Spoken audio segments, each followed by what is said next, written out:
In today's video, I will show you the basic steps to sharpen your knives with a Japanese whetstone.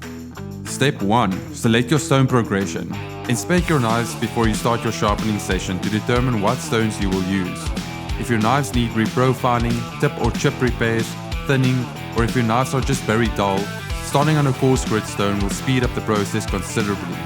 The blade is very dull, so I will start the process on the 90W 400 grit stone, then move on to the 1000 grit and then finish on the 3000 grit. So now that we know which stones we'll be using for our sharpening session, let's move on to step 2, level your stones. Before a sharpening session, I want to ensure my stones are level. It's hard to keep a consistent angle sharpening on a dished out stone. You can flatten your stones on a diamond plate or a flattening stone. Draw a grid on the whetstone and level your stones until the entire grid is gone. If you have soaking stones, soak them in water before the flattening and sharpening process. Let's move on to step 3, angle of sharpening. The angle of sharpening all depends on what you want out of your edge. For example, if you sharpen your knife at an approximately 20-degree angle, you will have an edge that won't necessarily feel as sharp, but it will be durable and stay sharper for longer. If you drop the angle to around 10 to 12 degrees, your knife will feel super sharp, but it will be more brittle and will go dull quicker. A 15 to 16 degree angle for Japanese knives is the way to go. It will leave your edge with a good balance between edge retention, sharpness and durability. Step 4. Sharpening your knife. Let's start with sharpening the right side of the blade first. Start with holding the knife in a pinch grip. Then place your index finger on the spine and slide your thumb to the blade's heel. Your right hand will be responsible for holding the knife, your angle of approach, and the angle of sharpening. Now that we have a solid grip on our knife, approach the whetstone at a 45-degree angle. Select your sharpening angle, then place your left index and middle finger at the heel of the blade right at the edge without your fingers touching the stone. Move the edge up and down the stone. Apply pressure on the edge trailing strokes and release pressure on the edge leading strokes.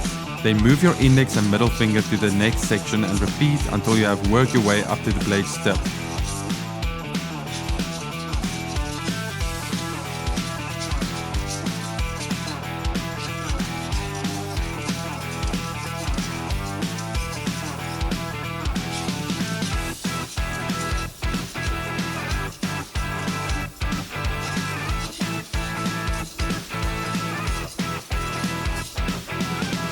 Once we have reached the tip of the blade, slightly lift the blade so that the tip makes contact with the stone.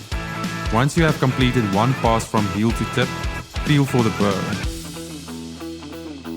If you don't feel any burr, start with another pass from heel to tip. This can take multiple passes before you start forming a burr. It all depends on the state of your edge and the steel that your knife is made from. The goal is to create an even and consistent burr from heel to tip. You can feel for the burr by running your fingers over the edge on the opposite side of what you are sharpening. So if you sharpen the edge on the right side, the burr will fold over to the left side. It feels like a scratchy wire edge. So now that we've created an even and consistent burr from heel to tip, it's time to flip the blade and start sharpening the left side of the edge. Hold the knife with the edge facing away from you. Place your thumb on the spine and slide your index finger down to the heel. Hold your knife at a 45-degree angle of approach to the whetstone. Get your sharpening angle, which will be the same as what we've sharpened on the right side since this is a double bevel blade. Run the blade up and down the stone. Apply pressure on your edge trailing strokes and reduce pressure edge leading. Work your way from heel to tip. Once you've reached the tip, slightly lift the blade so that the tip makes contact with the stone. Repeat this until you feel the burr folding back to the right side of the edge. Remember to splash water on your stones every now and again while you're sharpening your knife.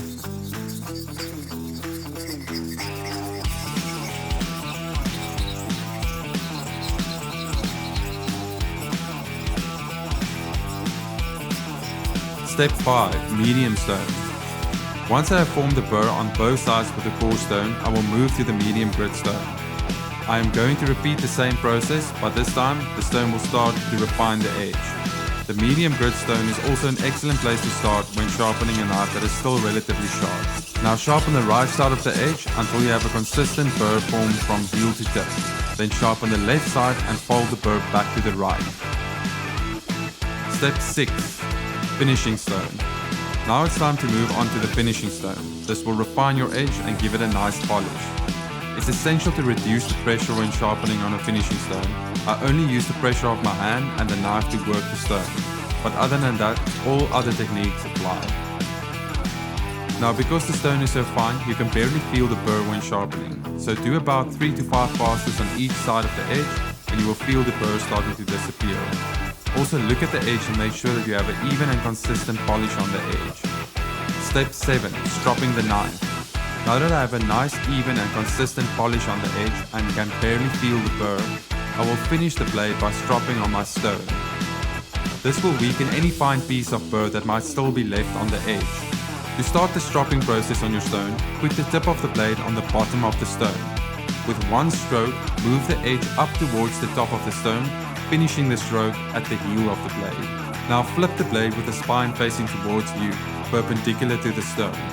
Start at the heel of the blade, with one stroke move towards the bottom of the stone, ending the stroke at the blade's tip.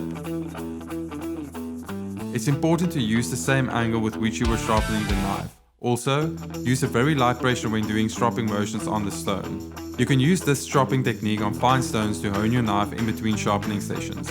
This will realign your edge and bring it back to life. I also like to lightly strop on leather to clean up the edge. This should leave you with a super sharp knife ready to use. Thanks for watching and I hope you found this tutorial helpful.